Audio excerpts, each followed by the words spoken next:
제가 이제 교육자 생활하면서 좀 아쉬운 게 있습니다. 뭐냐면요, 이렇게 한번 제가 성도들을 쭉 보면은 기도를 꼭 해야 될 사람들이 있어요. 그리고 굳이 기도를 안 해도 될 사람들이 있어요. 삶의 형편과 상황을 보면. 그런데 꼭 굳이 기도를 안 해야 될 사람들은 기도를 많이 오고요. 꼭 기도해야 될 사람들 잘 안 와요. 그 여러분들 한번 뭐 정죄가 아니라 잘 한번 보세요. 이게 선순환 악순환이라는 거예요. 영의 선순환은 뭐냐면요, 영적으로 기도하는 사람들은 자신의 삶의 형편이 위에 있든지 아래에 있든지 항상 하나님 앞에 기도를 하는 사람의 모습이 있어요. 그러니까 항상 선순이 되는 거예요. 그러니까 일상이 하나님 주신 평강으로 인도되어지는 거예요. 근데 악순환이 되어진다는 것은 무엇이냐면은 이게 선순환이 계속 되어지면 계속 기도하게 되어지는데 한 번씩 끊기는 거예요. 톱니바퀴가 가다가 톱니가 한두 개씩 빠지면 어떻게 됩니까? 이게 잘 돌아가지 않잖아요. 그것처럼 항상 삐그덕삐그덕 다니면서 악순환이 되어지는 경우들이 많더라고요. 그래서 내가 기도할 때다, 기도하지 않을 때다, 그것은 누구도 정지하거나 판단 내릴 수 없습니다. 그러나 항상 내가 지금 하나님 앞에 기도하는 자리를 즐겨하고 있는지, 기도하는 것을 기뻐하는지, 찬양하는 것이 좋은지, 이런 걸 잘 살펴보면 돼요. 그러면 내가 지금 영적인 선순환 가운데 살아가고 있는가, 아니면 악순환 가운데 내가 들어가 있는가가 검증이 되어집니다. 그래서 기도하는 사람들은 항상 선순환이 될 수 있도록 더 기도하셔야 되고, 또 선순환이 되지 못하고 톱니가 빠져서 잠시 멈추고 있는 분들은 그 톱니를 우리가 같이 이제 뭐 어떻게 돌아갈 수 있도록 세워주는 역할을 해야 되는 거. 너 왜 기도 안 해? 너 그러면 안 돼. 이렇게 하는 것이 아니라 같이 기도할 수 있도록 우리가 그 사람도 선순환의 어떤 그 통로 가운데 들어올 수 있도록 우리가 격려해주고 기도하자라고 계속 권면해주고 세워주는 역할이 조금 필요한 것 같습니다. 그래서 점점점 우리 교회가 금요교회가 차고 넘치는 복된 교회 되어지기를 축복합니다. 그래서 교회를 다니면서 예수를 믿으면서 기도하지 않아도 되는 사람이 어디 있겠습니까? 예수님도 기도하셨잖아요. 예수님도 기도하셨는데 우리가 기도를 안 한다. 뭔가 문제가 있는 거예요. 그래서 모든 사람입니다. 어린아이뿐만 아니라 모든 성도들이 함께 기도하며 하나님 나라를 세워가고 하는 것이 성도의 온전한 모습이거든요. 그래서 우리는 특별한 걸 하고 싶은 것이 아니라 아주 당연한 것을 하고 싶은 것이 우리 교회의 꿈인 줄로 믿습니다. 뭐 특별한 교회가 되는 것이 아니라 하나님 볼 때에 당연한 거, 당연히 해야 되는 것을 우리가 거기에 집중해서 본질을 회복하는 것이 하나님이 기뻐하시는 교회인 줄로 믿습니다. 여러분들의 기도 가운데 제가 잘 다녀왔습니다. 좀 탔나요? 얼마나 제가 선크림을 많이 바르고 다녔는데요. 선크림 진짜 안 바르거든요. 근데 겨울에 탔다라고 하면 욕먹을 것 같아가지고 많이 발랐습니다. 그래서 우리 시찰에 어르신들 또 모시고 다녀왔는데, 여러분들도 기회가 되시면은 한번 좀 쉬고 하는 것도 참 좋은 것 같다라는 생각이 듭니다. 그래서 여러분들이 삶 가운데 쉼을 좀 누릴 수 있는 그런 축복도 있게 되어지기를 축복하면서 또 기도해 주셔서 감사를 드립니다. 오늘 말씀을 보면요, 예수님께서 성전에서 가르치시고 또 하나님의 말씀을 많이 사람들 가운데 증거하셨어요. 그 성전에서 그 증거를 하시고 나오면서 이렇게 얘기를 합니다. 뭐라고 하냐면요, 13장 1절의 말씀에 보면은 성전의 종말에 대해서 예수님께서 말씀하세요. 이 돌들이 어떠하며 이 건물들이 어떠하리까 제자들이 물어보는 거예요. 성전을 보니까 야, 성전이 아주 좋은 거예요. 그러니까 이 성전이 어떻게 되겠습니까? 라고 예수님께 물어봤더니 예수님께서 2절에 뭐라고 얘기합니까? 같이 한번 읽을까요? 시작. 예수께서 이르시되 내가 이 큰 건물들을 보느냐? 돌 하나도 돌 위에 남지 아니하고 다 무너뜨려지리라 하시니라. 깜짝 놀래. 우리는 이 말씀을 들을 때에 예수님께서 그렇게 말씀하신 게 이루어지겠지라고 하지만은 유대인들에게 중심은 어디 중심입니까? 성전 중심이거든요. 그러니까 성전이 무너진다는 것은 자기의 나라가 망한다는 거예요. 그러니까 성전과 자신의 나라와 자신의 그 어떤 이 관계를 생명의 관계, 연관되어진, 아주 친밀하게 연관되어지는 그런 생명의 관계로 여겨져요. 그래서 성전이 무너지는 것이 나라가 무너지는 것이고, 나라가 무너지는 것이 내가 죽는 것이다라고 그렇게 생각하던 유대인들 가운데 예수님께서 말씀하시는 거예요. 이 성전이 어떻습니까? 라고 예수님께 물어봤더니 돌 하나도 돌 위에 남지 않고 다 무너뜨려지리, 이렇게 이야기를 한 거예요. 그러니까 얼마나 놀랬겠습니까? 근데 그것에서 당장 물어보진 않았어요. 왜냐하면요, 예레미야의 말씀에 보면은 우리아라는 사람이 나오는데요, 우리아라는 사람이 성전이 무너질 것이다라고 이렇게 이야기했다가 죽습니다. 죽임을 당합니다. 그만큼 성전이 무너진다는 것을 얘기한다는 것은 자기 목숨을 걸고 그 당시 이야기를 하는 건데, 예수님께서 그걸 얘기를 해버린 거예요. 그러니까 거기에서는 얘기를 하지 않고 3절의 말씀에 보면 이렇게 얘기해요. 예수님께서 감람산에서 성전을 마주대하여 앉으셨을 때에 베드로와 야고보와 요한과 안드레가 조용히 묻되, 이렇게 물어보는 거예요. 이르시되 어느 때에 이런 일이 있겠습니까? 이렇게 물어보는 거예요. 자, 이걸 상상을 해보십시오. 여러분들, 예루살렘 성전이 이렇게 있고, 예루살렘 성전에서 조금만 가면 감람산이 있거든요. 감람산에서 우리 성전을 마주보고 앉아가지고 이렇게 물어보는 거예요. 4명의 제자들이 아까 말씀한 게 그것이 어떤 뜻입니까? 그런 일들이 일어날 때 어떤 징조가 있습니까? 이렇게 물어보는 거예요.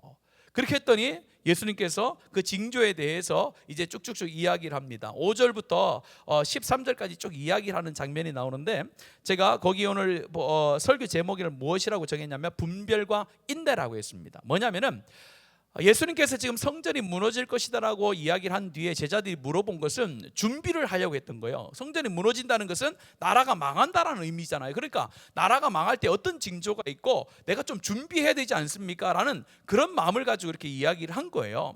그 이야기를 했을 때 예수님께서 쭉 말씀을 합니다. 어떤 일들이 일어날 것이라고 천천히 한번 살펴볼게요. 먼저 5절과 6절에 보면은 누가 등장한다고요? 5절만 한번 읽어볼까요? 시작. 예수께서 이르시되 너희가 사람의 미혹을 받지 않도록 주의하라 해놓고 6절의 말씀에 보면은 많은 사람이 누구 이름으로요? 내 이름으로 와서 이르되 내가 그러하여 많은 사람을 미혹하리라. 바로 여기에서 분별이 필요하다라는 겁니다. 예수님께서 성전이 무너진다라는 표현을 쓰셨는데, 오늘 이것은 말세라고도 표현해 볼 수 있어요. 나라가 망하는 것, 이 땅이 망하는 것으로도 우리가 표현해 볼 수 있듯이, 우리가 계속해서 말세가 되어지고 예수님 오시는 그날, 재림의 날이 다가오면 다가올수록 어떤 미혹하는 사람이 나오냐면은 내가 내 이름으로 왔다, 그러니까 예수의 이름으로 이 하나님을 증거하면서 자기가 예수라고 하는 사람들이 등장하게 된다는 겁니다. 그것은 AD 70년 전에도 60년부터 69년까지도 몇 명의 사람들이 내가 예수라고 하면서 메시아다라고 하는 사람도 있었습니다만은, 그것은 그 당시로만 말하는 것이 아니라 우리는 오늘 이 시대도 예수라는 사람이 있어요. 그래서 제가 한번 AI한테 물어봤어요. 챗 GPT 알죠? 물어봤어요. 우리 한국에 자칭 예수라는 사람이 몇 명이 있느냐 했더니 그 답을 얘기하더라고요. 정확하게는 알 수 없습니다, 이렇게 돼 있더라. 그런데 정확하게는 알 수 없는데 지금 통계상으로 자기가 예수라고 하는 사람이 밝혀진 것마저 21명인가 있다더라고요. 그만큼 우리나라만, 전국적으로, 전 세계적으로 우리나라만 내가 예수라고 하는 사람 21명이 있대요. 여러분들, 말세가 되어지면요 사람의 미혹이 있다라는 거예요. 그 미혹에 분별해야 돼요. 그러니까 우리 교회가 사람의 말에 미혹되지 않기 위해서는요 무엇을 잘 알아야 될까요? 말씀을 잘 알아요. 그러니까 왜 우리가 말씀 중심으로 신앙생활을 하냐라고 계속 강조를 하냐면은, 잘못된 것, 사람이 말하는 성경이 아닌 다른 것을 분별해내기 위해서는 다른 방법이 없어요. 아무리 기도해도 분별해낼 수가 없어요. 왜냐면요 분별은 말씀으로밖에 되지 않아요. 왜 그러냐면요, 여러분들 한번 많이 들어보셨을 텐데, 우리 한국은행 같은 데서 위조 지폐를 이렇게 감별해내는 분들 있잖아요. 위조 지폐를 감별해내는 분이 위조 지폐는 이렇게요, 이래요 위조 지폐의 특성을 가지고 이렇게 쫙쫙쫙 나열해놓고 그걸 외우지 않아요. 하루 종일 하는 게 뭘 보는 거예요? 그렇죠? 진짜 지폐를 하루 종일 보는 거예요. 진짜 지폐를 하루 종일 보고 하루 종일 만지는 거예요. 이렇게 진짜를 계속 보고 계속 만지면요 자기의 손에 가짜가 딱 오잖아요. 그럼 알까요, 모를까요? 딱 안다는 거예요. 가짜를 계속 연구한다고 해서 가짜를 아는 게 아니라 진짜가 뭔지를 계속 연구하고 진짜를 계속 만나야 가짜를 딱 봤을 때 그냥 가짜인 줄 아는 거예요. 하나님의 말씀이 그렇다는 거예요. 하나님의 말씀을 듣고 또 계속해서 들어야 우리가 사람의 미혹의 말이 왔을 때 아는 거예요. 이것은 하나님의 영이 아니다는 걸 분별할 수 있는 능력이 바로 나타나는 거예요. 그래서 하나님의 말씀이 기초가 되어지지 않은 모든 현상들에 대해서는 말씀의 기초를 가지고 보지 않으면은 다 사람마다 다 다른 생각을 하고 있어요. 그래서 그것이 진리가 되지 않아요. 진리는 변함이 없어야 됩니다. 진리는 사람에 따라 달라서는 안 돼요. 진리는 상황이나 사람에 따라 동일해야 되는 거예요. 그것은 하나님의 말씀밖에 없는 줄로 믿습니다. 그래서 우리가 말씀 중심으로 가야 되는 거예요. 말세가 되면 될수록 우리를 미혹하는 영들이 훨씬 더 많아지고 미혹하는 사람들이 더 많이 나타날 텐데, 그때 우리 가운데 필요한 게 무엇이라고요? 분별인 줄로 믿습니다. 그 분별의 영은요, 말씀을 통해서 나오는 거예요. 성령을 분별의 영이라고 하는 거예요. 그래서 말씀과 성령은요 항상 같이 갑니다. 성령의 음성을 들었는데 말씀과 어긋나다, 그러면 맞지 않는 거죠. 그래서 성령과 말씀을 항상 우리 가운데 거짓과 진실을 가늠하는 캐논이 되는 거예요. 자가 되는 거예요. 그래서 말씀을 항상 우리가 듣고 말씀을 자꾸 이해하고 말씀이 그런가요? 상고하고, 그래서 계속 듣다 보면 다른 말씀, 미혹하는 영이 왔을 때에 우리가 빠지지 않고 하나님 안에서 진실됨을 가지고 진리의 말씀 가운데 계속해서 섬겨나가는 복된 삶이 되는 줄로 믿습니다. 두 번째 말씀해 보면요, 이제 7절부터 쭉 말씀에 한번 보시면은 어떤 일들이 계속 나오냐면요, 7절과 8절의 말씀에 보면은 전쟁이 계속 일어난다라고 이렇게 얘기를 해요. 예수님께서 말씀하신 성전이 무너지는 것은 1차적인 적용은 로마 시대의 AD 70년에 까지 말하는 거예요. 그때에 예루살렘 성전이 무너지거든요. 그때까지 예언이 1차적으로 완성된 것이고, 그 뒤에 우리가 적용하는 것은 예수님께서 오시는 말세의 때에 이런 현상이 나타난다는 것을 우리가 말씀해 주는 겁니다. 그래서 전쟁이 많이 발생하는, 그래서 제가 얘기 드리잖아요. 말세가 되면 갈수록, 시대가 가면 갈수록 성경에서 이야기한 것이 성취되어 가는데 뭐가 많아질 거라고요? 전쟁과 기근이 많아질 것입니다. 여러분들, 우리 사람이 문명이 발달되어지고 사람의 어떤 상식이 높아지면은 점점점 뭐가 없어져야 되는 거예요? 전쟁이 없어져야 되잖아요. 우리가 미개인들도 아니고 전쟁하면 안 좋은 거, 전쟁하면 다 죽는다는 거, 전쟁하면 나라가 힘들다는 걸 알면서도 말세가 되면 될수록 나타나는 현상이 뭐냐면요, 전쟁이 많아진다. 그러니까 앞으로 우리가 전쟁이 일어나지 않기를 위해서 기도하지만요, 말씀은 전쟁이 어떻게 된다고요? 점점점 많아지는 그런 시대가 된다라는 거예요. 말세가 되면요. 또 뭐요? 기근이요. 여러분, 지금 우리가 농사를 지어서 먹을 것이 얼마나 많습니까? 우리나라는 버리는 것이 문제잖아요. 그런데 점점점 기근이 많아진대요. 여러분들, 앞으로 우리나라도 그럴 수 있다라는 거예요. 기근이 많아질 수 있다라는 거예요. 왜냐하면 성경에 그렇게 말씀하니까요. 그래서 믿는 자들이 경제적인 활동이라든지 믿는 사람들이 믿음을 지켜나가기가 쉬워진다고요? 어려워진다고요? 어려워지는 시대가 된다라는 거예요. 어떻게 어려워질지는 잘 몰라요. 그러나 언젠가 우리가 주님 오시는 그날이 가까우면 가까울수록 그런 현상들이 더 심해진다라는 것은 분명하다라는 겁니다. 그래서 8절에도 민족이 민족을, 나라가 나라를 대적하면 막 재난이 시작된다라는 거예요. 우리가 이전에 없었던 재난들이 얼마나 많습니까, 여러분들? 산불이 이전하고는 달라요. 그리고 여러 가지 우리 바이러스의 이런 영향력도 옛날하고는 다릅니다. 그래서 우리가 재난이라는 것이 점점점 심해지는 그런 시대가 될 거예요. 우리는 잘 준비해야 되겠죠. 그날이 언제입니까? 물어보는 게 아니라 잘 준비하라는 의미로 예수님께서 말씀을 하고 있는 겁니다. 그 다음에는요, 9절부터 말씀해 보면 이제 제자들에게 얘기하는 9절 한번 읽어볼까요? 시작. 너희는 스스로 조심하라. 너희를 회당에서 매질하겠으며 나로 말미암아 너희가 권력자들과 임금들 앞에 서리니 이는 그들에게 증거가 되려 함이라. 자연 환경 속에서도 전쟁과 기근과 지진이 막 일어날 것이지만은 또 복음을 증거하고 복음을 따라 살아가는 사람에게도 어떤 현상이 나타나느냐, 바로 고난과 역경이 점점점 심해질 것이다 라고 그렇게 이야기를 하는 거예요. 그것이 우리가 맞닥뜨리는 미래입니다.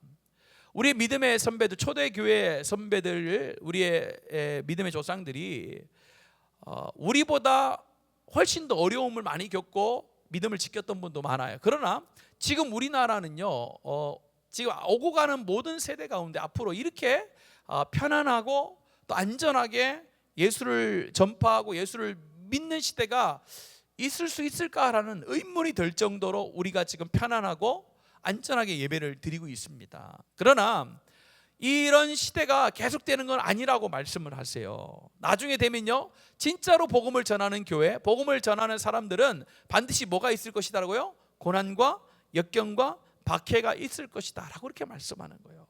우리가 그걸 대비해야 된다는 거예요. 초대교회 사람들이 왜 신앙을 지키기 위해서 순교까지 합니까? 우리의 믿음의 선배들이 왜 신앙을 지키기 위해서 순교까지 합니까? 그것을 미리 알고 있었던 거죠. 신앙을 통해서 믿음을 지키는 것은 나에게 반드시 기근과 이런 환경적인 어려움도 오지만은 내 신앙 가운데도 박해와 고통이 온다는 걸 알고 있었어. 그래서 그들이 그것을 지키는 것이 믿음의 바른 삶이구나 알고 있었기 때문에 신앙을 지켰고 끝까지 인내할 수가 있었던 것입니다.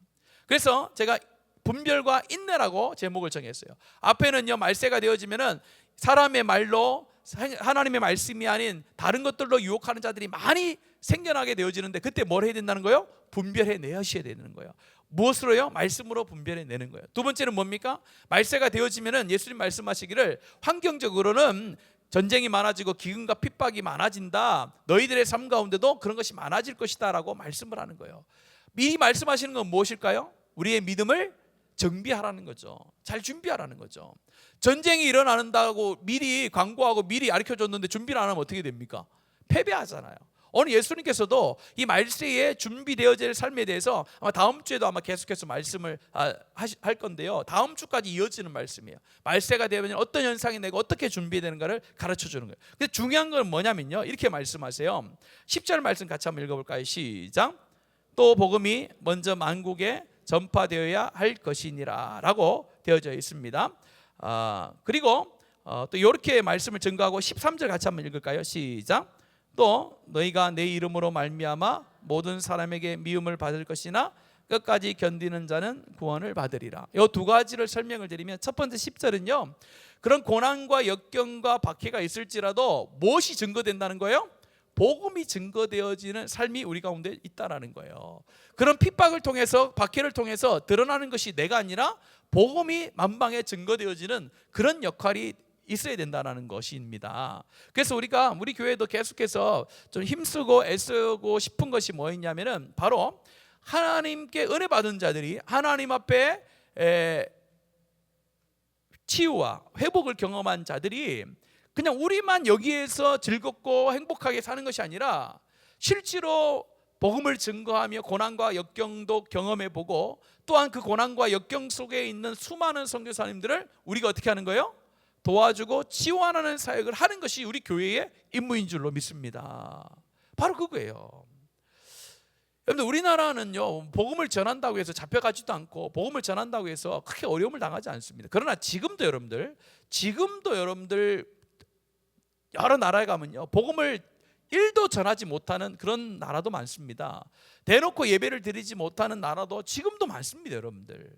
그리고 그것은 나라뿐만이 아니에요. 어떤 동네라든지 어떤 사람에 따라서 생명의 위협에 처해 있음에도 불구하고 복음을 전하는 사람들이 이 시대에 많이 있습니다, 여러분들. 그런 분들을 위해서 우리가 함께 동역하는 것이 하나님의 나라를 세워가는 복된 교회의 모습인 줄로 믿습니다. 그래서 여러분들이 어쨌든 한번 생각해 보세요. 이거는 제가 늘 저 자신을 볼 때 생각해 보는 어떤 그런 방법인데, 하나님께서 지금 저와 여러분도 자녀라고 생각하시고 인정해 주시고 축복 주시고 예수 그리스도를 통해서 구원해 주셨잖아요. 자, 그러면은 지금 저기 바깥에서, 저기 외국에서 믿는 그런 성도들도 많잖아요. 오지에서 믿는 사람, 아프리카 믿는, 동남아 아니면 이런 빈민 국가에서 믿는 사람도 많단 말이에요.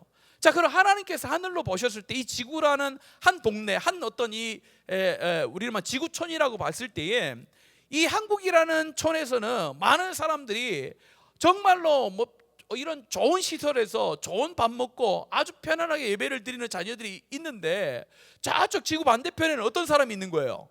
똑같은 하나님의 자녀로 예수 그리스도를 통해서 구원받을 존귀한 존재가 굶어서 죽는다든지 여러 병에 걸려 죽는다든지 학업을 하지 못한다든지 문맹인으로 계속해서 산다든지 아니면 여러 가지 수없이 많은 어려움을 겪고 있는 그런 하나님의 자녀들도 있단 말이에요. 하나님께서 봤을 때에 그러면 우리 애가 어떻게 삶을 가지고 그들을 대하는 것이 하나님 볼 때 기뻐하심을 받는 모습인가, 그걸 한번 생각해 보는 거예요.